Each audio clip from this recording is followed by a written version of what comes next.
The village of Opego is like any other rural community in Uganda. Here, families are often large and survive by rearing animals or farming on small plots of land. Despite the fact that there is a health center area, many don't go there to seek health information because it is over 7 kilometers from where they live.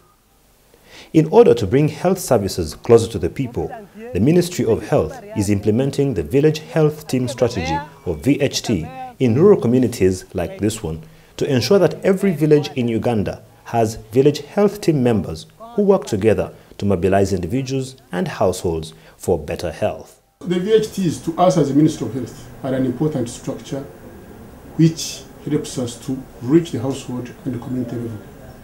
Mind you, we don't have enough health workers, so they fill the gap. They fill the gap, and they also help in referring the people to the health facilities. So they are a link between the health facilities and the community, so they play a better role. Ambrose is a VHT, and like all VHTs, he was selected by his community. He is a builder and father of 2. As a community volunteer, Ambrose spends 5 days a week going house to house, offering advice and information on ways to make healthier choices on a variety of health and family matters. Regular training and supervision is necessary to provide VHTs like Ambrose with information that can assist them to fulfill their roles and responsibilities in the community. This is a challenge, as it is expensive and labor-intensive to organize and conduct regular face-to-face training sessions for VHTs from every village in the district. To ensure that VHTs are updated regularly, the Ministry of Health has introduced a radio distance learning program for VHTs called Obbanywa.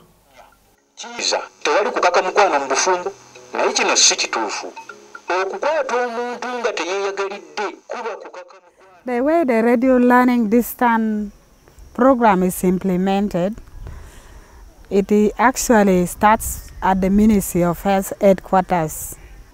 Right from Ministry of Health, it comes to the district, that is the district health officer, who oversees the health activities in the district.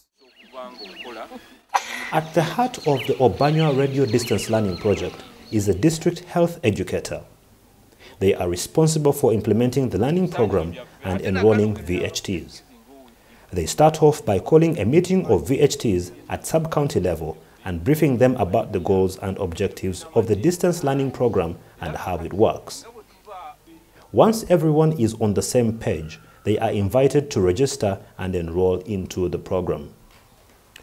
Once enrolled into the program, they are given copies of learning materials, including the broadcast schedule for Obbanywa. The VHTs are now ready to participate in 13 weekly learning sessions. Village health team members form groups in their villages to make sure that we can support learning. So after they form these groups, they then tune into the station on the day the program is aired and listen to the episode. To reinforce the learning process, each VHT who is enrolled also receives a copy of the VHT handbook and the Obbanywa listener's guide. The guide contains information and simple pictures about the topics in each of the episodes. Each program is 30 minutes long. At the end of the broadcast, a discussion is held among the members and anything that was not clear is shared. They normally have one person noting down key points to guide them how to do the assignments. Thereafter, they will do the assignment after listening to the radio. Kubanga mu bwongo bwange nali sikirowooza yako tinyiza nokuba map y'ekyalo kino nga siyinza nakubeerawo n'ekifumitirizaako nti map ya ekyalo kyange eyita bweti ne bweti mulimu bino na bino. Kati ekintu ekyo kyampa nnyo obuvumu ne ngamba n'okuyiga ne mmanya abalwadde HIV bali mu bifo bw'ebiti, ne mmanya mayumba bwe gati ge galimu abaana abali under 5, nemmanya amayumba bwe gati mwe muli ab'embuto, nemmanya ba PWs bali mu bifo bw'ebiti. Kubanga lulimba ndi VHT naye nga nze nnyinza okubeera wano oba bandeetedde omulwadde oba tebamuleese, nze nsigala ndiki ndi VHT naye kati wano kyanyongeramu amaanyi nina okulambula ekyalo kyonna. Behavior change is a process, you know that very well. And our people normally are like somebody who is sleeping. You need to wake him up. So if it is constant, he can pay attention. So like the radio program is also like awakening most of us, although it is directed to the village health teams. It is also directed to the community because the village health team form part of the community. So whatever is in the episode is it can address you directly. Obbanywa supplements existing VHT training efforts by providing continuing education, refresher training, and transfer of knowledge and skills to VHTs on a regular basis and in a cost-effective way. Obbanywa covers a range of health topics using dramas in the fictitious village of Obbanywa to show listeners what VHTs can do to help. The whole session is going to have 26 episodes that are the same as the topics in the VHT training curriculum, but also the same as the topics in the VHT handbook. So those topics covered what the ministry called the minimum healthcare package issues. Now the first 13 we have now cover 13 episodes, and the 13 are made on HIV/AIDS, every part of HIV from HIV prevention to stigma and treatment and counseling and testing is in there. Then we have family planning, from male involvement to the methods, long-term and short-acting, and the role of the VHTs in mobilizing people and referring people to using the services. And then we have alcohol abuse and how it links to HIV, and also gender-based violence and how it links to HIV. Now the next set is what is going to focus on maternal health, child health, and malaria, and nutrition and diarrhea, and yeah, so it will complete the part in the minimum healthcare package. At the end of the 13 weeks, it was time to reward all those who had listened to all the 13 episodes of the Obbanywa radio program. It was really a very wonderful occasion because a number of people really today are very happy. That is the village health team of ADL division. Today they have received their certificates, meaning that it's for the good work done.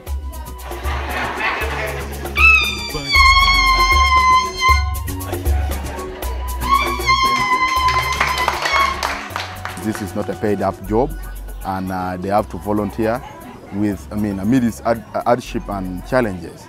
So it's not really something that you can get in many people, because if it were not really, a good and hard team, you'll find that many of them would have already disappeared by now. So I'm really grateful that really they persevered and they have reached to the time that you are really issuing them a certificate, and of which this certificate is just to make them really happy and to show that they have been committed in the program, and basically that is that. The RDL program graduated over 4,000 VHTs in Mukono and Lira districts and enrolled 8,000 VHTs in the districts of Mpigi, Wakiso, Masaka, and Rakai.